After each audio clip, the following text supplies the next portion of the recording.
संसद की कार्रवाई में कौन ब्रेकर बन रहा है, इसको लेकर सरकार बनाम विपक्ष एक दूसरे पर ठीकरा फोड़ रहे हैं। राज्यसभा और लोकसभा दोनों ही सदनों में घमासान जारी है। विपक्ष सभापति के खिलाफ अविश्वास प्रस्ताव पर चर्चा शुरू कराने की मांग कर रहा है, तो सरकार जॉर्ज सोरोस के मुद्दे पर कांग्रेस पर गंभीर आरोप लगा रही है। ऐसे में बीच का रास्ता कैसे निकलेगा, यह अपने आप में बड़ा सवाल है। आपको बता दें कि ये विंटर सेशन पार्लियामेंट का, इसमें सिर्फ 10 दिन बचे हैं, लेकिन जिस तरीके के तेवर हैं उससे लगता है कि हंगामा इन 10 दिनों में भी भारी है।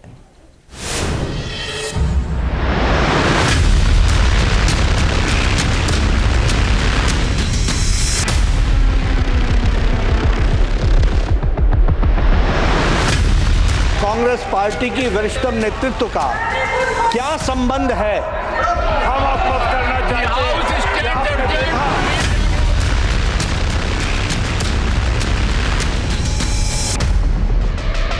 क्या सोरोस मुद्दे को काउंटर करने आया अविश्वास प्रस्ताव? मुद्दे को भटकाने के लिए इन्होंने एक कुत्सित प्रयास किया कि इन्होंने चेयर पर आक्षेप लगा करके अविश्वास प्रस्ताव लाने का प्रयास किया। बैठे लोग, सभी लोग संविधान के प्रति निष्ठा रखते हैं। ये अम्बेडकर का संविधान बदलना चाहते हैं, ये संविधान के हत्यारे हैं। ये रिपोर्ट हमारा नहीं है। संसद में सोरोस कनेक्शन पर तल्ख हुई सरकार। दुनिया में ये रिपोर्ट पढ़ रहा है, कांग्रेस का नेतृत्व और सोरोस का OCCRP का ये लिंक है। Government, in order to hide their failure in Manipur, is using George Soros as a shield to hide their failure. Due to which the Congress Party and George Soros and funded organization by them.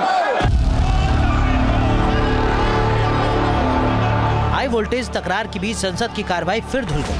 दोनों सदनों में तल्ख बयानों की ऐसी बारिश हुई कि बार बार सदन स्थगित करने की नौबत आ गई।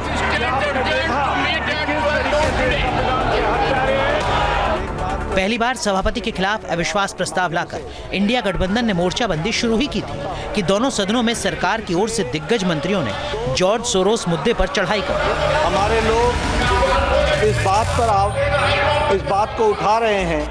आरोप लगाया कि कांग्रेस के सुपर टॉप से सोरोस की संस्थाओं का सीधा कनेक्शन, नेतृत्व का क्या संबंध है, और इसी मुद्दे पर घिरी कांग्रेस ध्यान भटकाने के लिए सभापति की मान मर्यादा से खिलवाड़ कर रही है। राज्यसभा में पहले संसदीय कार्य मंत्री किरण रिजिजू ने मोर्चा संभाला, फिर नेता सदन जेपी नड्डा ने चढ़ाई कर दी। और बाह्य सुरक्षा का सवाल है। भारतीय लोकतंत्र में 72 साल बाद एक ऐसा किसान का बेटा उपराष्ट्रपति के पद में पहुंच करके इस देश को सेवा करने का काम किया है, और हम शुरू से देख रहे हैं कि विपक्ष के लोग ना लोकतंत्र को मानते हैं, ना चेयर का गरिमा को ध्यान रखते हैं। बैठे लोग, सभी लोग संविधान के प्रति निष्ठा रखते हैं। ये अम्बेडकर का संविधान बदलना चाहते हैं, ये संविधान के हत्यारे हैं। Is using George Soros as a shield to hide their तल्ख तेवरों से साफ हो गया कि सरकार इस मुद्दे पर आक्रामक स्टैंड ले चुकी है। उधर नंबर गेम में भले ही आंकड़े इंडिया ब्लॉक के पक्ष में ना हो, मगर अविश्वास प्रस्ताव के जरिए कांग्रेस विपक्षी एकजुटता का संदेश देने के लिए सदन के अंदर और बाहर एक्टिव हो गई।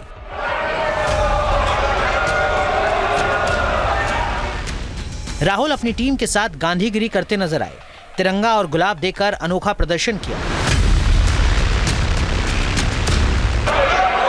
सोरोस और सोनिया गांधी, श्रीमती सोनिया गांधी जी का क्या संबंध है?